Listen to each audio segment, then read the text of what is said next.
পুনৰবাৰ মানুহক এই গামোচাৰ মাধ্যমেৰে UPPL দলৰ কাৰ্যকৰ্তাসকলে মাধমাৰ সোধাব বিচাৰিছে। আমাৰ কাৰণে সেইখন গামোচা দেখাত গামোচা, কিন্তু মই ভাবোঁ সেইখন গামোচা নহয়। ঘূৰি ফুৰিছে সেয়া গামোচা নহয়, আচলতে সেয়া চিপজুৰিহে।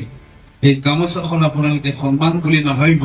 আপোনালোকৰ গলত মই পুনৰবাৰ কৈছোঁ, চিপজুৰি এডাল এডাল ওলমাই দিছে।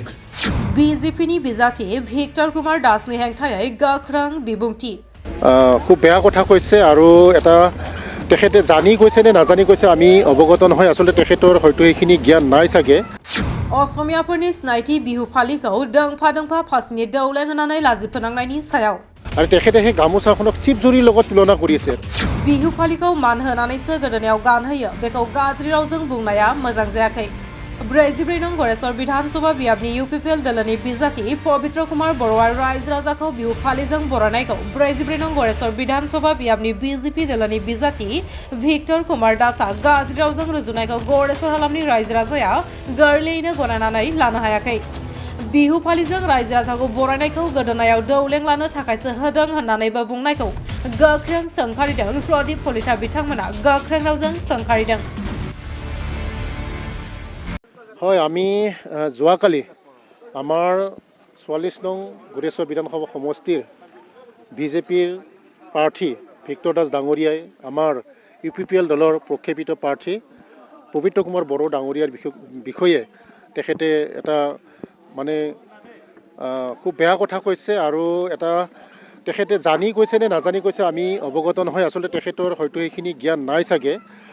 তেখেতে আমাৰ বিগত সময়ছোৱাত আমাৰ পবিত্ৰ কুমাৰ বড়ো ডাঙৰীয়াই আমাৰ বিভিন্ন বজাৰ বা বিভিন্ন সামাজিক অনুষ্ঠানবিলাকত তেখেতে ৰাইজৰ লগত চিনাকি হ'বলৈ গৈ একোখনকৈ গামোচা দিছিলে আৰু সেই গামোচাখনক তেওঁ বিৰূপ মন্তব্য কৰিছে। আচলতে এই গামোচাখন আমাৰ অসমীয়া জাতিৰ এটা স্বাভিমান, এই স্বাভিমানক তেখেতে আঘাত ঘানিছে আৰু তেখেতে সেই গামোচাখনক চিপজুৰিৰ লগত তুলনা কৰিছে। তেখেতে জানে, তেখেতে এই কথাটো জানিব লাগিছিলে যে এজন অসমীয়া সন্তান হিচাপে এখন গামোচা আমাৰ অসমীয়া জাতিৰ কাৰণে কিমান মূল্যৱান।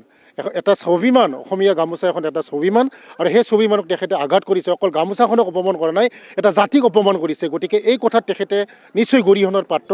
আমি তেখেতক ধিক্কাৰ জনাইছোঁ। পৰৱৰ্তী সময়ত যাতে এনেকুৱা মন্তব্য দি তেখেতে আমাৰ অসমীয়া জাতিটোক অপমান নকৰে। তেখেত এজন ৰাইজৰ প্ৰতিনিধি হৈ সামান্য যদি জ্ঞানখিনি নাই তেখেতৰ, এইটো নিশ্চয় আমি বিচাৰযোগ্যৰ বিষয়। গতিকে তেখেতক আমি UPPL দলৰ তৰফৰ পৰা আমি সকীয়াই দিছোঁ। পৰৱৰ্তী সময়ত আমাৰ এই অসমীয়া জাতিক অপমান কৰা এইটো আমি সহ্য নকৰিম। আমি UPPL দলৰ পৰা তেখেতক ধিক্কাৰ জনাইছোঁ। আমাৰ তামোলপুৰ জিলা যুৱ শাখাৰ তৰফৰ পৰা আমি তেখেতক ধিক্কাৰ জনাইছোঁ। পৰৱৰ্তী সময়ত যাতে এই গামোচাখনক কোনো চিপ ৰুচিৰ লগত তুলনা নকৰে, তেখেতক আমি সকীয়াই দিছোঁ। মই কৈছোঁ এইটো আমাৰ অসমীয়া গামোচাখন এখন স্বাভিমান, আমাৰ জাতিৰ স্বাভিমান। এই স্বাভিমানক তেখেতে অকল গামোচাখনক অকল পবিত্ৰ কুমাৰ বড়োক অপমান কৰে, এটা আমাৰ জাতিক অপমান কৰিছে। এখন অসমীয়া গামোচা আমাৰ অসমীয়া জাতিৰ কাৰণে কিমান মূল্যৱান সেই কথাটো তেখেতে হয়তো বিবেকহীন, তেখেতে নাজানে আৰু সেই নাজানি কিনে তেখেতে এই মন্তব্যটো কৰিছে। আমি ধিক্কাৰ জনাইছোঁ আমাৰ দলৰ তৰফৰ পৰা, অসমীয়া ল'ৰা হিচাপে তেখেতক ধিক্কাৰ জনাইছোঁ। পৰৱৰ্তী সময়ত যাতে এনেকুৱা বিৰূপ মন্তব্য তেখেতে নকৰে। এইটো আচলতে আমাৰ অসমীয়া জাতিৰ এটা পৰম্পৰা। এজন মানুহৰ লগত চিনাকি হ'বলৈ গৈছে, এখন গামোচাৰে চিনাকি হ'বলৈ খুব সুন্দৰ এটা পদক্ষেপ, এখন অসমীয়া স্বাভিমান গামোচা লৈ কেনে মানুহজনৰ লগত চিনাকি হৈছে, খুব সুন্দৰভাৱে মনৰ ভাৱ আদান প্ৰদান কৰিছে। ইয়াত কোনো বিতৰ্কিত কৰিব লগা কথা নাছিলে। তেখেতেও এজন প্ৰতিনিধি, তেখেতেও তেনেকুৱা কাম কৰক, আমাৰ ক'ব লগা একো নাই। আমাৰ পবিত্ৰ কুমাৰ বড়ো ডাঙৰীয়া তেখেত যথেষ্ট অভিজ্ঞ মানুহ, দুবাৰকৈ গুৰেশ্বৰ পৰিষদীয় সমষ্টিৰ পৰা তেখেতে MCL হৈছে। তেখেত ৰাজনৈতিকভাৱে যথেষ্ট অভিজ্ঞ ব্যক্তি। তেখেতে এজন মানুহৰ ওচৰত যেতিয়া গৈছে, এখন গামোচাৰে তেখেতে পৰিচয় লৈছে, তেখেতে কথা বতৰা পাতিছে, তাত এনেকুৱা বিৰূপ মন্তব্য কৰিবলগীয়া কোনো কথা নাছিল।